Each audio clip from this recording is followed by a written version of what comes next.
Assalamualaikum warahmatullahi wabarakatuh. Salam sinergi.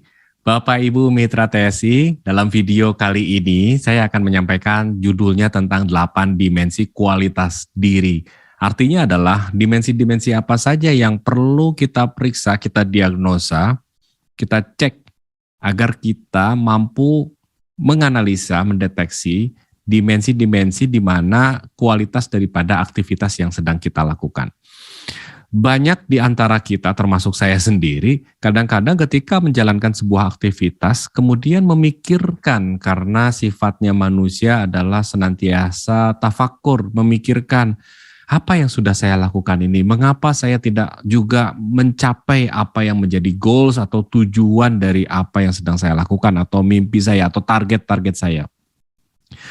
Ternyata kita tidak bisa lepas dari 8 dimensi ini. Ini adalah diadaptasi dari salah satu facilitating model atau model saat seorang coach memfasilitasi coachinya atau seseorang yang didampingi oleh seorang coach dengan memfasilitasi 8 aspek, 8 dimensi dari diri kita sendiri.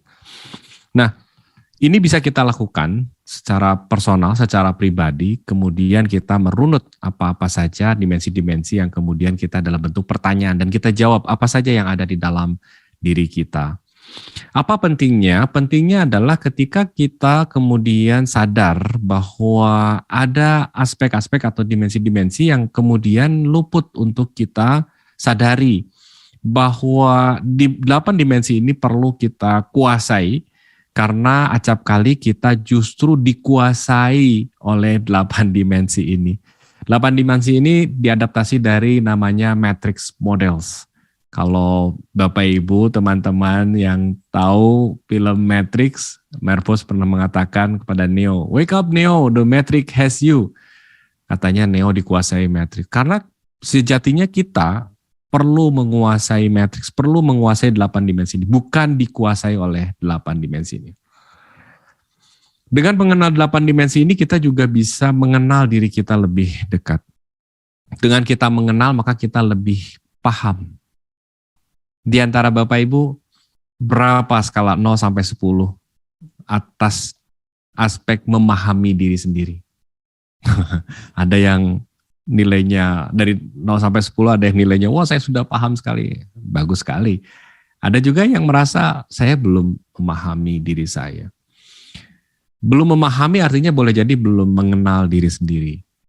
Kenapa penting memahami diri sendiri?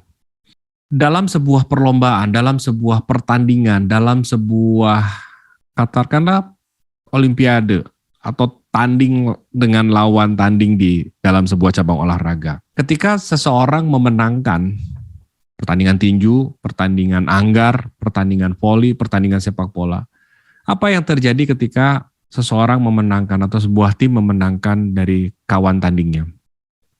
Yang terjadi adalah selain ia menguasai skill, juga memahami lawan main. Memahami bagaimana strateginya, memahami bagaimana profil lawan mainnya. Maka ia bisa memenangkan. Untuk memenangkan sebuah pertandingan, kita perlu memahami pertandingan itu sendiri. Dalam bisnis, kita perlu paham. Yang memahami bisnis, dia akan lebih mudah, relatif mudah untuk mencapai sukses. Kalau keluar kita memahami, apalagi ke dalam diri sendiri. Karena banyak sekali pertandingan-pertandingan, battle, peperangan itu bukan dengan di luar dari diri kita.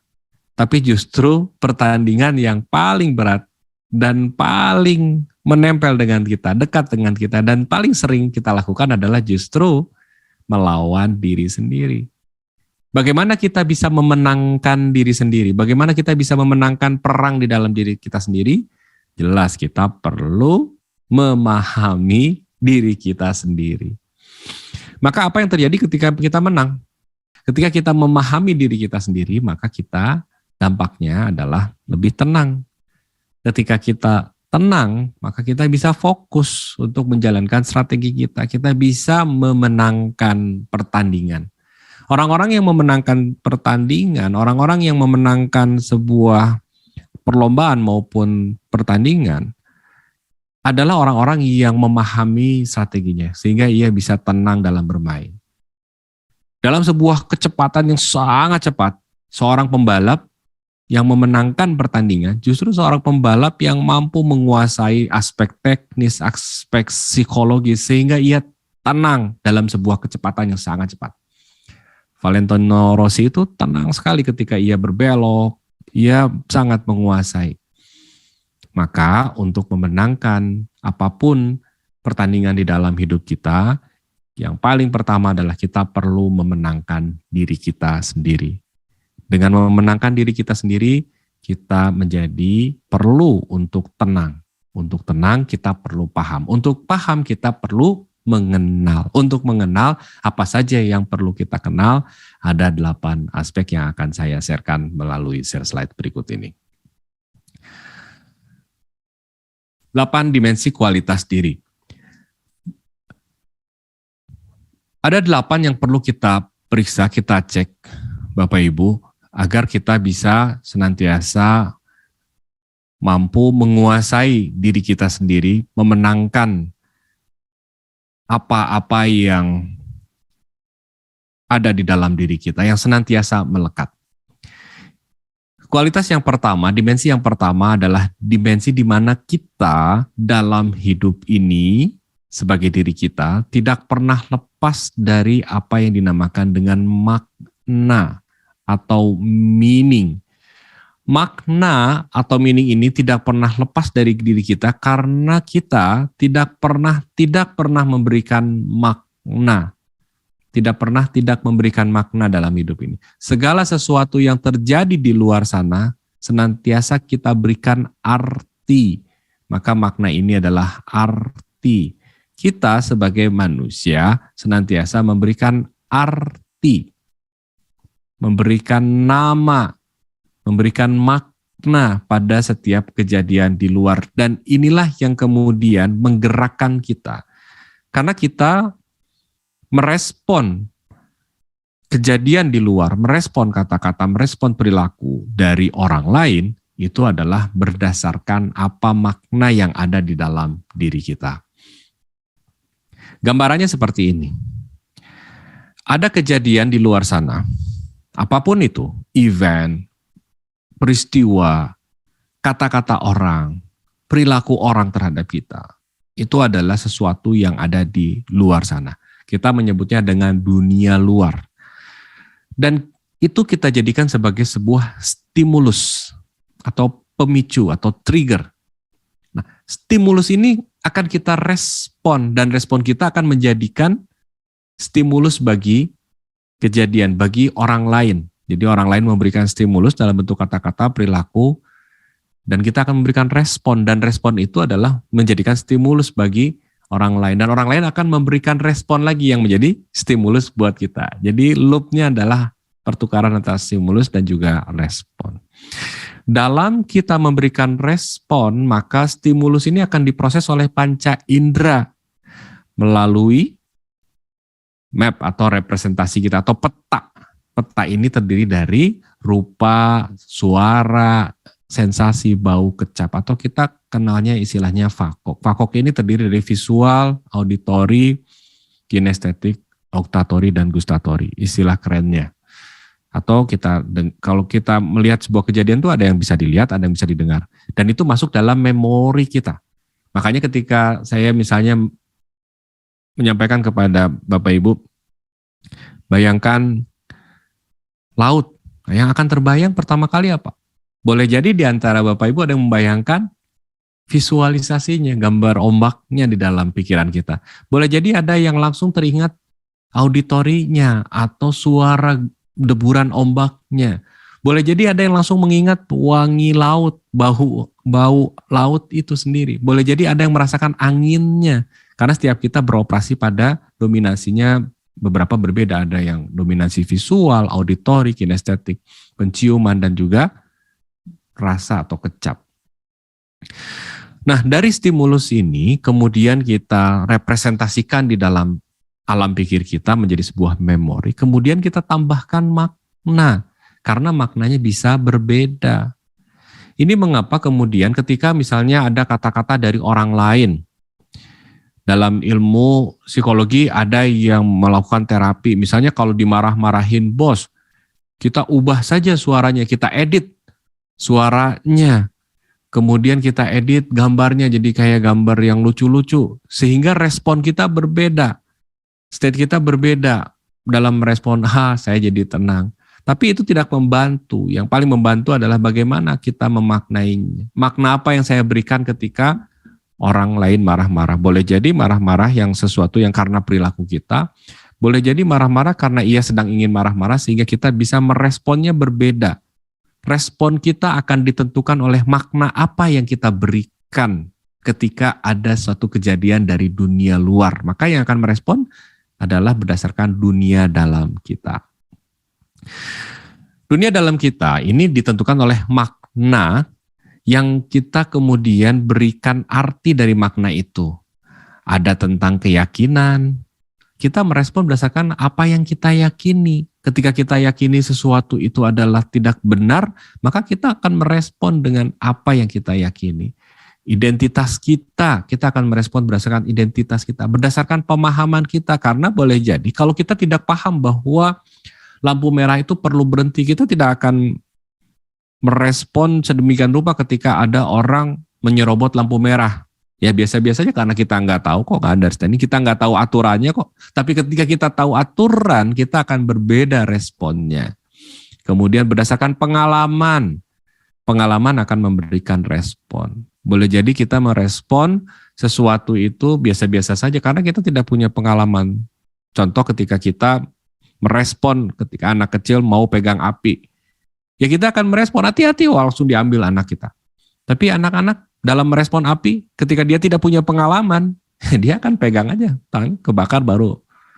Maka ini yang dinamakan dengan frame of mind atau bingkai berpikir kita yang ditentukan oleh makna berdasarkan pengalaman pengetahuan yang kita lewati dalam memori pikir kita yang menentukan respon yang kita berikan ke dalam dunia luar. Ini namanya dunia luar.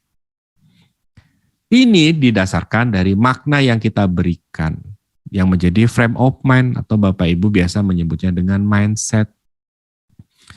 Makna, meaning ini adalah makna, ini senantiasa kita berbeda dari satu dengan orang lain. Makna yang kita berikan dengan makna yang diberikan oleh orang lain akan berbeda. Makna itu berbeda satu dengan yang lain.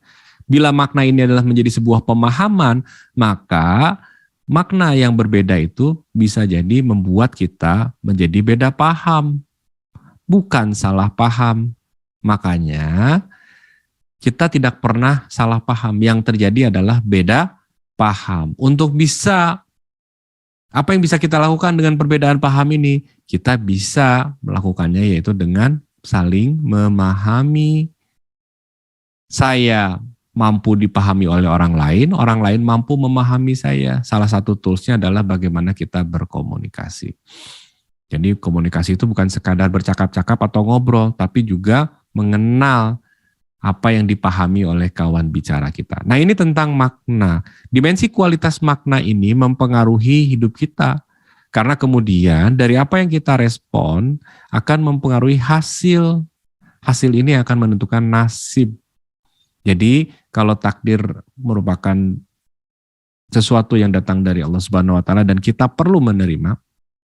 Dan dengan penerimaan itu kemudian kita mengubah nasib, yang mana nasib ini bisa kita ubah dengan cara apa?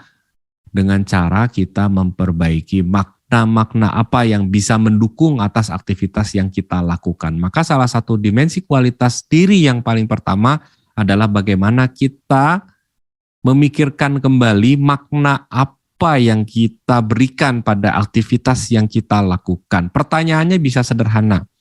Pertanyaannya adalah dengan apa artinya? Misalnya Bapak Ibu menjalankan aktivitas bisnis di TSI. Apa artinya bisnis di TSI bagi saya? Nah nanti bisa dijawab.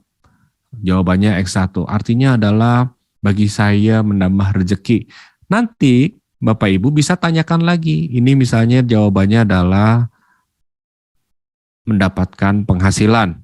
Let's say penghasilan. tanyakan lagi. Ini makna ini, setiap kita punya refleksi atau tafakur, merefleksikan lagi, memikirkan apa yang sedang kita pikirkan. Tanyakan lagi, penghasilan ini apa artinya bagi Bapak Ibu? Apa artinya penghasilan? Misalnya penghasilan ini adalah sebagai salah satu bentuk nafkah untuk keluarga. Nafkah untuk keluarga. Apa artinya nafkah bagi keluarga? Ditanyakan lagi, ada X2, X3. Terus tanyakan ke atas, apa artinya, apa artinya. Pertanyaannya adalah, apa artinya. Ketika Bapak Ibu di penghujung Ramadan atau saat-saat santai, renungkan dimensi kualitas diri ini, salah satunya adalah makna. Apa artinya? Jangan-jangan selama ini kita tidak terlalu penting dalam menjalankan sebuah aktivitas. Bukan kita tidak punya kuasa, tidak punya kemampuan, tapi kita boleh jadi perlu memikirkan apa artinya yang sudah kita jalankan. Nah, itu tentang dimensi pertama, yaitu makna. Ada sebuah presuposisi, the meaning you give, the life you live. Kita hidup berdasarkan makna apa yang kita berikan.